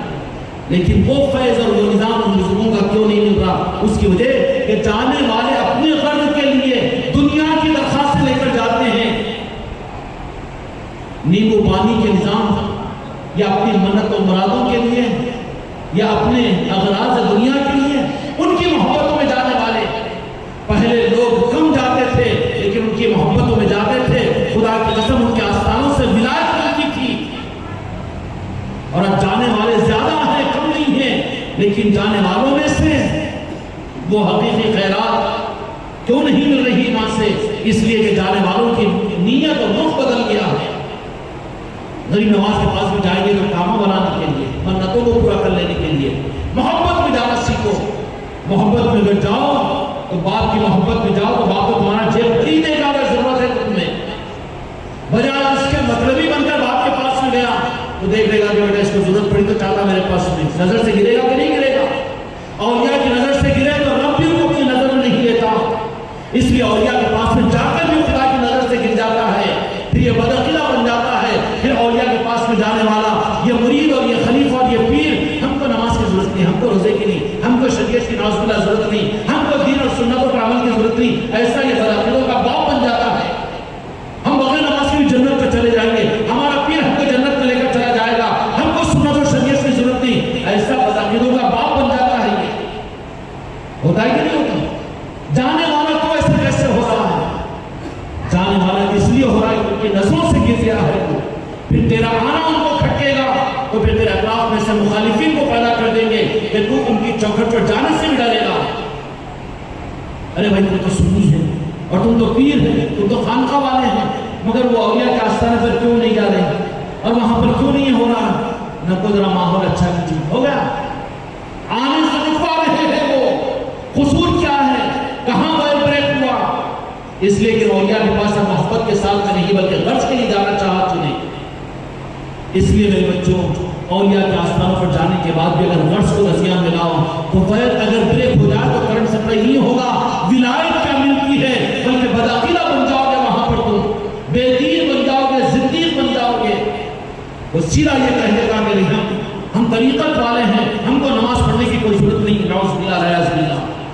یہ نماز کا انکار، شریعت کا انکار، سنت کا انکار، یہ اولیاء کی تعلیمات ہے۔ یہ پھر جب ایسے آنا شروع کرتے ہیں تو پھر وہ اولیاء خود امتحانوں کے راستے کو بند کراتے ہیں. اب بوم مارنا شروع کرو، نہیں لوگ مخالفت کر رہے، وہ آستانے کے دروازے کو بند کر دو، اور اس کی محفل مت کرنے دو، اور وہ ایسا کر دو اور ان کو یہ کر دو. کیوں کہ وہ اولیاء خود بھی نہیں چاہ رہے ہیں. کیوں کہ تجھے بہت برداشت کیے لیکن تو نے اپنے رخ کو نہیں بدلا. کبھی رات کے اندھیروں میں دن کے اجالوں میں ان کی محبت ان کی چوکھٹ پر جا کر ماتھے کو ٹیکتا اور کہتا کہ بے غرض کا آپ کا غلام، آپ کا بندہ آپ کی چوکھٹ پر ہے، مجھے غریب نواز کی خیرات عطا کیجئے، غوث اعظم کی خیرات عطا کیجئے، مدینے کی خیرات عطا کیجئے. یہ مانگنے والے ان کے پاس میں یہ مانگنے کو نہیں جا رہے ہیں، تو پھر وہ کب تک نبھاتے رہیں گے؟ پھر تیرے آنے کے لیے راستہ بند کرنے کے لیے تجھے بدعقیدہ نہیں بنائیں گے، لیکن بدعقیدوں کو درمیان میں لا کر تیرے اندر میں خوف و خشیت کو پیدا کر دیں گے. ڈر جائے گا تو، ارے کیا کریں گے؟ ماحول کو دیکھ کر ذرا جانا بند کر دو، میں بھی نہیں جا رہا ہوں خانقاہ کو، جانا بند کر دو وہ عرس کے اندر میں، اور وہ محفلیں سجانا بند کر دو. لوگ شیعہ بولیں گے، مولا علی کا نام لے، امام حسن و حسین کا نام لے تو شیعہ کہیں گے. ارے بدعقیدوں کو تیرے درمیان میں لا کر کھڑا کر دیا، ان سے ڈرتا ہے تو اس لیے کہ تیرے بیٹھ کے غیر کے اندر میں بریک ہو گیا ہے. سمجھ میں آئی میرے بچوں بات؟ اس لیے ٹوٹ کر اولیاء سے محبت کیجیے. اللہ تبارک و تعالیٰ ہم کو اپنے غیر کے بریک ہونے پر توجہ دینے کی توفیق عطا فرمائے. کہاں بریک ہے ہر ایک اپنا جائزہ لے. کھمبے سے کرنٹ آتا ہے، درمیان میں بریک ہو کے کرنٹ ڈسکنیکٹ ہو جاتا ہے. اس لیے دیکھنا پڑے گا، چیک کرنا پڑے گا. مدینہ میں پاور ہاؤس ہے، عرش الہی پروجیکٹ ہے کرنٹ کا، لیکن سپلائی ہوتا ہے پنجت الفاظ سے، غوث و خواجہ سے، اور تمہارے علاقے کے مخدوم اولیاء سے. تم کو اور تمہاری نسلوں کو اب اس پورے سلسلے اور پورے غیر کے اندر میں کہاں پر بریک ہے، دیکھ کر ذرا بریک کو دور کر لو کہ کہیں ہم بھی تو نہیں اٹک رہے ہیں. کہیں اپنے سلسلے کی محبت میں، اپنے اولیاء کی محبت میں، اپنے مخدوم کی محبت میں وہ تاج الاولیاء کے پاس میں کیا جانا ضروری ہے جی، فلاں ولی کے پاس میں کیوں، پھر وہاں جانے کے بجائے گھر میں فاتحہ دے لو بات ختم. نہیں نہیں نہیں نہیں، جانے کی بات الگ ہے، محبت کے اظہار کی بات ہے. آپ کا سگا بیٹا ہے، بار بار فون کر کے ابا اچھا ہوں بس اس سے آنا بیٹا، نہیں بس اس پہ کافی ہوگا، تم فون پہ میں بول دیتا ہوں خیریت نہیں آنا، تو نافرمان بیٹا ہے کہ فرماندار بیٹا ہے. ایک وقت تو ہوگا کہ فون اٹھا کہہ دے گا کہ دوبارہ فون کرنے کی ضرورت نہیں ہے. اولیاء کے آستانوں پر جایا کرو، صرف عرس میں نہیں، اپنے خلاص کے لیے نہیں، بلکہ ان کی محبت میں ان کے آستانوں پر، خدا کے قسم انہیں آستانوں پر جو سچی طلب کے پاس ان کے ساتھ جاتا ہے، ان کے آستانوں کی چوکھٹ سے ولایت ملتی ہے. وہ دولتیں عطا کرتے ہیں. اب دولتیں وہ تو خزانہ ڈھونڈنے کے چکر میں پڑ جائے گا پاگل. یہ کیا چیزیں ہیں؟ ادھر کی دکان پر شراب کو مت ڈھونڈو. اس لیے اولیاء کی محبتوں میں اولیاء کے آستانوں پر جائیں گے انشاءاللہ. جاؤ بھی امت کے ایک فرد کو پہنچاؤ، ایک ایک انسان کو پہنچاؤ. دنیا میں انسانیت پریشان ہے. برادران وطن آپ کے سامنے اگر کوئی پریشانی کو ظاہر کرے، سب کچھ کر کے دیکھ لیا ہے، جا طالب علی شاہ رحمۃ اللہ علیہ کے پاس میں، یا فلاں سرکار کے پاس میں چلا جا، یا پھر تاج الاولیاء کے پاس میں چلا جا. اس کو بھیجے ہیں ان کی محبت میں، اور آپ کہہ رہے ہیں کہ تاج الاولیاء میں نے بھیجا ہے فلاں کو، لاز رکھ لیجئے. کام بنائیں گے کہ نہیں بنائیں گے؟ وہ اس کو اپنی محبت دیں گے کہ نہیں دیں گے؟ یہ کلیئرنس کا راستہ ہے. تم بھیجو اولیاء کے پاس میں، انہوں رکا رہے اور تم رک رہے، تو ان سے زیادہ بزدل بنے ہوئے ہو تم. بزدل نہیں. اگر حق کی راہ کے اوپر ہے تو کرنٹ اگر سپلائی ہے، بیچ میں بریک نہیں ہے، تو وقت کے پہلوان کی بھی ہمت نہیں ہوگی کہ لائن والے کرنٹ کے تار کو یہ بغیر کسی سہارے کے پکڑ لے، کیونکہ سمجھتا ہے کہ جھٹکا مارے گا تو ان کا چاہنے والا کنیکٹڈ ہوگا. دنیا کے طوفان اگر آ جائیں گے بدعقیدگیوں کے، یزید کی حکومت پوری قائم ہو جائے گی. کہے دے گا یا علی، خدا کی قسم خدا اس کو پار لگا دے گا. کہہ دے گا یا غوث اعظم، اس کے سارے مسائل کو حل کر دیا جائے گا. یا علی نواز پکار لے گا، ساری ضرورتوں کو دور کر دیا جائے گا. حق کی راہوں کو اس کی نسلوں کے لیے کھول دیا جائے گا. اس لیے محبت کے اندر میں اولیاء کے آستانوں کی چوکھٹوں سے نسبتوں کو قائم کرو اور اپنی نوسلوں کو یہ راستہ بتاؤ. وہ رخی ختم ہو گیا ہے. ہم تو صرف ہمارا اپنا بھوتناک رخ یہ ہے کہ محبتوں میں جانے کے راستے کو ہم نے بند کر دیا. غرض کو لے کر جاتے ہیں تو نظروں سے گر جاتے ہیں، تو نظروں سے گر جاتے ہیں. وہ دیکھتے ہیں کہ ہمارے پاس میں غرض کے لیے غرض کے لیے غرض کے لیے، اب یہ تو غرض نہیں ہے بلکہ غرض والوں کا کنٹریکٹر بھی بن جاتا ہے. پیر بن کے بیٹھا ہوا ہے، مریدوں کو لاؤ تمہارے کام بنانے کے لیے 10 بکرے 5 بکرے 10,000 20,000 پوٹلی بھر کے گھر کو، اور یہ میڈیٹر بنا ہوا ہے اولیاء کے پاس میں. یہ کون سا نظام ہے؟ یہ پیری پوری کی گئی ہے. ہم مانتے ہیں کہ پیر کا حق یہ ہے کہ مرید اپنی جان کو بھی قدموں میں ڈال دے، حق ادا نہیں ہو سکتا. لیکن پیر کو حق نہیں ہے کہ مرید سے طلب کرے. یہ پیری مریدی کی حقیقت کا نظام نہیں ہے. اولیاء کی محبتوں میں اولیاء کے پاس بھیجو، اولیاء کی چوکھٹوں سے جوڑو. تجھے اولیاء کے پاس میں جانے کی کیا ضرورت ہے؟ بس نہیں. اگر منزل کو دلانا ہو تو اولیاء کی چوکھٹوں سے انسانیت کو جوڑو، اپنے دوست احباب کو جوڑو، عام انسانوں کو جوڑو، حق کی طرف میں جوڑنے والے بنو گے. تو وہ کرے گا نا انشاءاللہ. یہ بھی زمانے کے اندر تمہارے حق کی خدمت ہوگی. آنے والا محرم الحرام کا مہینہ ہے. خانقاہ محمدی کا پیغام ہر ایک کے لیے یہی ہے کہ اپنی خانقاہوں کو، اپنی مسجدوں کو حق المقدور اس بات کی کوشش کیجئے کہ آل حسین کی محفلیں، کربلا کی یاد کی محفلیں جتنا انہوں نے چھپایا ہے، ہمت کر کے تم یہ ارادہ کر لو کہ اس محرم الحرام کے اندر میں گلی گلی محفلوں کے ذریعے سے آل حسین کی محفلوں کو انشاءاللہ زندہ کریں گے انشاءاللہ. اپنے گھروں میں کیجئے، اپنی گلیوں میں کیجئے، اعلان کیجئے، اظہار کے ساتھ میں کیجئے، لوگوں کو بھلا بھلا کر بتائیے کہ یہ ہے شہداء کربلا کا نظام اور یاد علی اور اولاد علی کا یہ نظام. آنے والے مہینے کے اندر میں اس چیز کا ہم کو اور آپ کو اس بات کا بھی اہتمام کرنا ہے. انہی نظاموں کے قائم کرنے کے لیے آپ کے علاقوں کے اندر بھی خانقاہ محمدی کا نظام چل رہا ہے. چاہے کاغذ نگر ہو کہ اس کے اطراف کے دیہات ہو، کہ صرف پور ہو کہ اور مقامات ہو. خانقاہ محمدی کے نظام کا کوئی اور مقصد نہیں، صرف مقصد یہی ہے کہ جو غیر ہے کہ کہاں پر کاربن آیا تھا اس کو تو ڈسکنیکٹ ہو تو کر لو. تو پھر امت کے لیے، اہل طریقت کے لیے کوئی رکاوٹ نہیں ہوگی. وہ یا رسول اللہ کہے گا، میرے مصطفیٰ کی توجہ ہوگی. کہوں جو یا رسول اللہ کہتے ہیں، اللہ یا اللہ کہنے سے بھی دور کر دیتا ہے کہ نہیں، جن کو میں دیا انہی کے نام لے پائے، وہیں سے تمہیں سب کچھ مل جائے گا. یا اللہ پر نہیں لگاتا جو یا رسول اللہ کہتے ہیں. پھر یا رسول اللہ ہم کہنے والے کیسے؟ کیونکہ عقیدہ اور عقیدہ کم ہے، اس لیے لگا دیا ہے کچھ اور پر بھی. جن کو میرے مصطفیٰ کے نام پاک مصطفیٰ مل جاتے ہیں، دین و دنیا ان کو مل جاتی ہے، دین و دھرم اور ایمان ان کو مل جاتا ہے. پھر ان کو کوئی کسی قیمت پر بھی ذرہ برابر اپنی زندگی میں وہ کثر کو اور کمی کو محسوس نہیں کرتے، اور للچاہی نگاہ کے ساتھ میں کسی اور نظام کی طرف کو دیکھنے والے نہیں ہوتے، بلکہ ان کو اتنا پیٹ بھر کر غوث و خواجہ کی نسبت پر اور یا رسول اللہ میں میرے مصطفیٰ ادا کر دیتے ہیں کہ کوئی حاجت ان کو نہیں رہتی ہے. سمجھ میں آئی بات؟ یا اللہ کہنے سے بھی بے نیاز کر دیتا ہے. اس لیے وہ جن کو میں دے دیا ہوں انہی سے لے رہا ہے. تو پھر میں نے ہی تو دیا ہے اور دینے کے مقام پر میں بٹھایا ہے. ان سے اگر لے تو اللہ ناراض تھوڑی ہوگا. ناراض ہوگا کیا؟ اصول ہے، قانون ہے.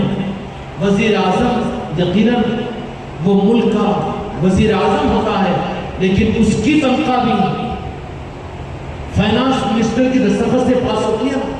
قانون ہے یہ. اب وہاں پر یہ کہنا شروع کر دے فائنانس منسٹر بڑا کہ پی ایم بڑا، پاگل ہے تو نہیں سمجھتا، چپ کام پہ. نہیں، اللہ سے مانگو، اللہ سے مانگو، اللہ سے مانگو. اللہ تعالیٰ نے کہا کہ میں نے سب کچھ لینے کے لیے میں رب ہوں، میں خالق ہوں، میں الہ ہوں، میں معبود ہوں. عبادت میرے لیے، خالق میں ہوں، باقی سب کچھ میرے مصطفیٰ کے پاس ہے. میں نے ان کو مالک بنا دیا اور میرے مصطفیٰ نے فرما دیا انا قاسم، میں تقسیم کرنے والا ہوں. اللہ دیتا ہے لیکن تقسیم میں کرتا ہوں. جب تقسیم کرنے کی ملکیت عطا فرما دی تو میرے مصطفیٰ سے مانگنا شرک. ایمان کو نہیں پہچانا تو شرک کو کہاں جانے گا. پہلے ایمان کو پہچانے کے لیے کسی ایمان والے کے ہاتھ پر بیٹھ کر زانِ ادب طے کر اپنے ایمان کی تجدید کر، اس کے ہاتھ پر کسی پیر کامل کو پکڑ کر اس کے سامنے زانِ ادب طے کر ایمان سکھائے گا. جب تجھے شرک کی پہچان ہوگی. ایمان کو نہیں پہچانتا، اس لیے شرک شرک شرک شرک. اندھیرا اندھیرا اندھیرا کون چلاتا جی؟ جو دیکھنے والوں نے چلا رہا ہے. چلانا تو مطلب کہ بیٹا اندھا ہی ہے. شرک شرک شرک کون کرے گا؟ جس کے پاس میں ایمان صحیح نہیں ہے. جس کے پاس میں ایمان ہوگا وہ پہچان لے گا کہ شرک کیا ہے، وہ پہچان لے گا کہ شرک کیا ہے، وہ پہچان لے گا کہ شرک کیا ہے۔ یا رسول اللہ کہنا شرک، یا غریب نواز کہنا شرک، نعوذ باللہ، یا غریب غوث اعظم کہنا شرک، تو تمہاری بیگم کا میرے میاں کہنا شرک نہیں، یا بیگم کھانا کھلاؤ یہ بولنا شرک نہیں، ڈاکٹر صاحب میرا علاج کرو بولنا شرک نہیں۔ یہاں شرک نظر نہیں آ رہا، اندھا ہے، مادرزاد اندھا ہو گیا ہے۔ جو ایمان کو نہ جانے وہ شرک کو کیا جانتا ہے۔ ایمان کو جاننے کے لیے کسی ایمان والے کے ہاتھ پر بیعت ضروری ہے، اور وہ بھی ایمان والے کے ہاتھ پر، تعویذ گنڈے پلیتوں والوں کے ہاتھ پر نہیں، وہ تو تجھے اور بکرا بنا دے گا، اور بکرا بنا دے گا، بلکہ کسی صاحب ایمان کے ہاتھ پر بیٹھ کر کہاں ملیں گے؟ خدا نے کہا کنوا صادقین، کہ سچوں کے ساتھ رہو۔ خدا نے بنا دیا کہ سچوں کو میں زمین پر رکھوں گا، لیکن ڈھونڈنا تمہارا کام ہے۔ کہیں پر نظر نہ آئے اپنے معیار کا پیر، تو پہنچو بڑی نماز کی چوکھٹ پر ایک مہینے کے اعتکاف کے لیے، جا کر چوکھٹ پر ماتھے کو دکھا دو، جاؤ طالب علی شاہ کے پاس میں، وہاں اعتکاف کرو اور کہو کہ سرکار جب تک آپ کامل پیر مجھے نہ دے دے اس وقت تک میں آپ کی بارگاہ کو چھوڑ کر نہیں جاؤں گا۔ خدا کی قسم ان اولیاء کو یہ تصرف اللہ نے کیا کہ یہ اولیاء تو یہ اولیاء اپنی قبروں میں سے نکل کر تیرے سامنے آ جائے، یہ بھی ممکن ہے، بلکہ ان کو اللہ نے یہ اختیار عطا فرمایا۔ پھر مصطفیٰ کے وہ چاہنے والے ہوتے ہیں، حضرت خضر کو تیرے سامنے لا کر کھڑے کر سکتے ہیں۔ اولیاء کے نظام کو ہم نے کیا سمجھا؟ نیم و پانی، دوا دارو، تمنت مرادوں کا نظام۔ محبت میں جانا سیکھو۔ یہ کہہ دے کہ ایسا پیر کامل کا تو ایسا ذلیل مرید ہے کہ تم پیر مرید بننے کے قابل نہیں ہے، مرید بننے کے قابل نہیں ہے۔ اللہ کا ملتا تو کافر ہی رہے، اور جی اللہ نہیں ملتا کافر ہی چلے۔ یہی راستہ ہے نہیں، اللہ ملنے کا راستہ بتا دے، اس راستے کو اختیار کرو۔ میرے مصطفیٰ کی نام نے کہا ہے کہ نہیں ہے، میں مل جاؤں گا میرے مصطفیٰ کا دامن تھامے، قل ان کنتم تحبون اللہ فاتبعونی ویحببکم اللہ۔ راستے کو اختیار کرنا پڑے گا۔ پیر کامل ملے تو صحیح راستے کو اختیار کر۔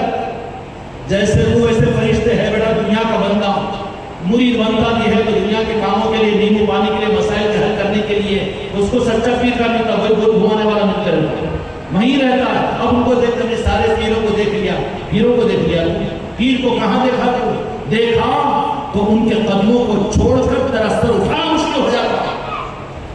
پیروں میں پیر غوث پاک ہے، غریب نواز ہے۔ ظالم کہہ دیتا ہے کہ کہاں ہے وہ پیر، نظام باز نہیں ہے۔ قیامت تک میں اہل بیت اور قرآن کو چھوڑ کر جا رہا ہوں۔ نسائی شریف کی حدیث سے اہل بیت سے مراد پیران کامل ہیں جو ہر زمانے میں موجود رہیں گے۔ یہ سہارا ہے، انتظام ہے میرے مصطفیٰ کا، انکار نہیں کیا جا سکتا۔ اہل شریعت بھی اس کا انکار نہیں کر سکتے۔ اگر کچھ نہیں تو بزرگوں کے آستانے نہیں ہیں تمہارے علاقوں میں، ہندوستان میں نہیں ہے غریب نواز کا آستانہ، ناگپور شریف میں تاج الاولیاء نہیں ہے، عادل آباد میں راجن شاہ ولی نہیں ہے، حیدرآباد میں پاڑی شریف حضرت یوسف میں نہیں ہے۔ سچی طلب ہو تو تم کو اپنے علاقوں میں زیادہ دور جانے کی ضرورت نہیں، بلکہ تمہارے قریب میں اولیاء مل جائیں گے۔ ملیں گے کہ نہیں ملیں گے؟ مگر سچی طلب کے ساتھ ان کے پاس جا کر بھیک مانگو، جو مانگنا ہے، ایمان مانگو، صدق مانگو، نسبت مانگو، آل علی اور آل علی کی محبت مانگو، اولیاء کی محبت مانگو۔ ارے سچی طلب ہے تو تمہارے علاقے کے مخدوم خود تم کو تمہارا ہاتھ پکڑ کر کسی کامل پیر کے پاس میں پہنچائیں گے، یا کامل پیر کا کان پکڑ کر تمہارے گھر تک پہنچائیں گے کہ تم نے ہم سے مانگا ہے لو۔ یہ بات بالکل غلط ہے کہ نہیں مل سکتے، آج کل ایسے لوگ نہیں ہیں۔ یہ ناچ نہیں تو انگن تڑے کی بات ہے۔ بھوک نہیں تو کھانے پر عیب مت لگا، بھوک اگر ہوگی تو تمہیں کھانا تو مل جائے گا۔ اسی طریقے سے میرے بچوں، ہم کو ضروری ہے کہ اپنے ایمان کو سیکھنا، اس کے بعد میں شرک کا نمبر آتا ہے۔ پہلے اپنے عقیدے کو صحیح کرنا، اس کے بعد میں عمل کا نمبر آتا ہے۔ عمل تو کر رہا ہے لیکن عقیدہ صحیح نہیں، عقیدے کی اصلاح نہیں ہوئی تو جیسے کہ میں نے مثال دے دی، برا نہ مانیے کہ حرم پاک میں جا کر بھی نماز پڑھنا ہے، لیکن کسی نے کہا کہ بھائی نماز میری بہت اچھی ہے، خوشو خصوص کی کہ ایک رکعت تو آدھے گھنٹے سے تو پڑھ رہا ہے، ٹھہرو ڈسٹرب مت کرو میرے کو۔ اچھا ہونے کے بعد اللہ کا بڑا اللہ والا ہے، بڑی اچھی نماز پڑھے ہوئے، ٹھیک ہے، مگر نماز کے لیے وضو بھی شرط، بیت اللہ میں وضو کیا ضرورت ہے؟ ہم کیا جائیں گے کہ ہم کو پیر کی کیا ضرورت ہے؟ ہم